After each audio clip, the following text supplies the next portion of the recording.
And they're like, no, like, you don't understand, bitch. You should speak. Today we're back with another freaking video. This is definitely another video to add to the Down Bad Diaries. It's literally a series I'm starting where I tell you guys about all of those stupid, crazy dating stories that I have, and this one just might be the dumbest. Honestly, today I'm going to be telling you about the time I mistakenly ended up in a sundown town to go meet up with a man.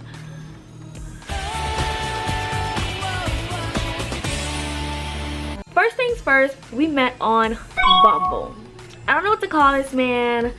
We'll call this man Forehead for obvious reasons. He had a gigantic, enormous forehead. Honestly, me too. A little bit of a backstory about this guy. He was a quote-unquote rapper, singer. Yes, that man was... He worked in blue collar, doing some type of construction or like electrician work. Like, I forget, I'm not sure. He's not like the only blue collar man I've dealt with, which is probably why I keep ending up in the same predicament. He was really cool, so we decided to, you know, go ahead and meet. Now the gag is, he lived 1 hour away from me. Every time we would go on a date, he would come down here where I am, 1 hour drive to come and see me. Our first day we went to this ramen spot. It was so good. It was a good first date. He was like a true gentleman. Literally, I think he was one of the first people I went on a date with after my breakup. So I was like, oh my god, he's opening the car door for me. He's opening every single door for me. It was a puddle on the ground. He like picked me up. Obviously the bar is on the freaking floor, but that's the bar my ex set. I was excited because somebody was opening the car door for me. You know how fucking pathetic that is? You know how pathetic that is? Very pathetic. The first day was really good. After we got ramen, because the ramen bar also had drinks, so we were a little tipsy.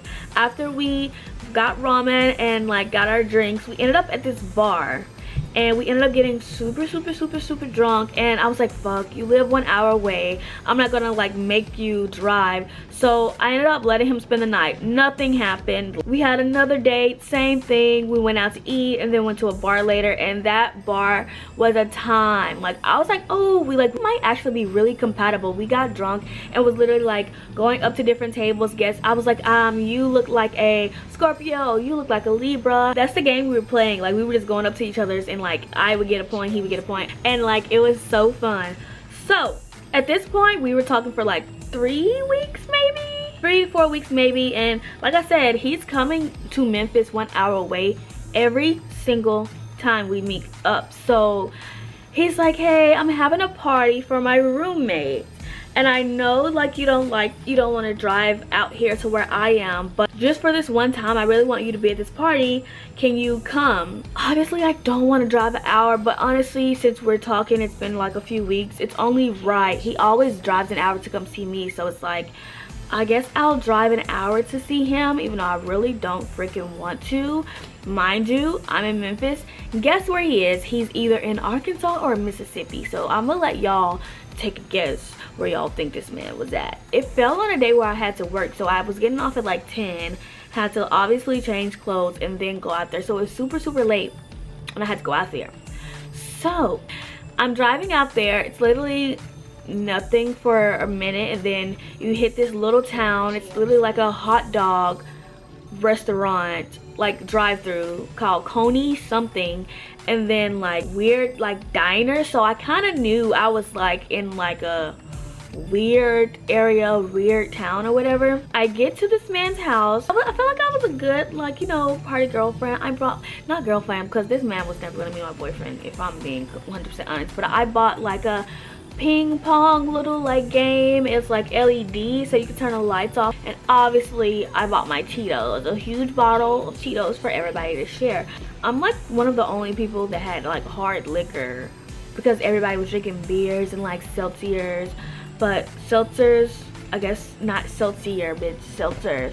And let me set these characters up. So you had this really country girl that I could tell was trying to like use slang or use AAVE to like relate to me, but besides that, she was cool. Like, she's one of the ones like that made that experience kind of good for me.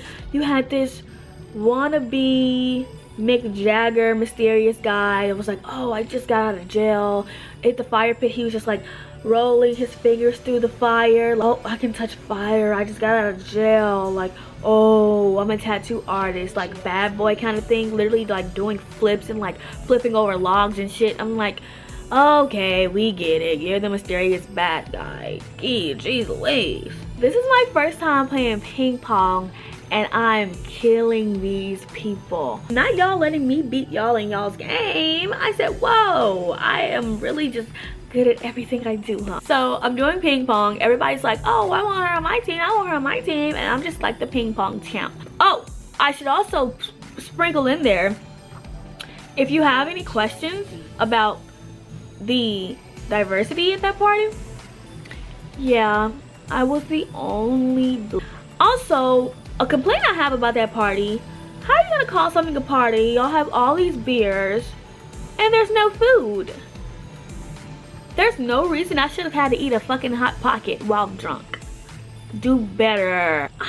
I don't know, y'all. This party just was kind of very much underwhelming. So I'm like, wow, I drove an hour for nothing. The party's kind of dwindling down, and like I look over my shoulder and the tattoo guy starts fucking tattooing people, and I'm like, oh, like what the frick is going on? You have somebody tattooing people, you have the guy I came here with talking to, I guess, a girl he used to talk to or something, and like I'm just like, oh, like what the frick am I gonna do? So the girl that I told you like was one of the girls that I was having a good time with, she was like, oh, we're about to go get some snacks, guys. There's no food here. We're about to go get some chips and salsa, just something from the gas stations. And I was like, oh my god, yes, yes, yes, I'm gonna go with y'all. I'm gonna go with y'all. I love a good fun drunk, like store run, you know. Obviously drink responsibly, but like I love a good store run, you know, just like wild and free vibes. So I'm like, oh my god, it's like 3-4 of us trying to go, about to go. Everybody has their coat on. I'm like, oh, let me get my coat, and they're all looking at me. And I'm like, oh, do y'all not want me to go? Like, you know, what's going on? Like, did I say something wrong? Am I reading the situation wrong? Like, I usually never do that. I usually always read the room. And so they're like, yeah, I think you should stay here. And I'm like, oh no, like it's occupied. Like I just want to go with y'all. Like I'm having fun with y'all. And they're like, no, like you don't understand, bitch. You should stay here, like for your safety. And I'm like, oh, I can't be out this time. I'm like, oh, I have to stay. Y'all don't want no trouble, you know? Like, oh, that type of, I don't think that's a good idea. Yeah, you can't even go to the gas station. So like, I did already have in my mind that, you know, I was gonna spend the night, but it's the simple fact that I came over here around 10. But mind you, it was like 2 a.m., 3 a.m. and I don't even know if it was safe for me to go over there around 10 o'clock, because what the frick, he didn't warn me about anything.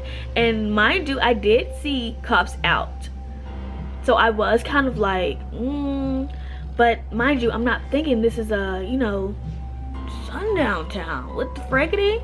Yeah, they were like, you know what, just give us a list of the things you want and we got you. You don't even have to pay for it. We're gonna get it for you, but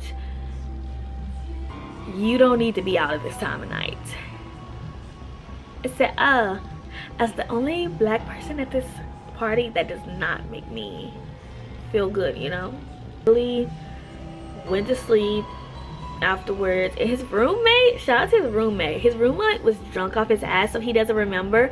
But his roommate literally gave me his X-Men CD collection, and I sure did take it. I didn't come out here for nothing. Thank you. That's gonna be it for today's video. If you like it, make sure you leave a thumbs up and a comment down below. If you want to see more, make sure you subscribe. My social media will be down below, so make sure you check me out on that.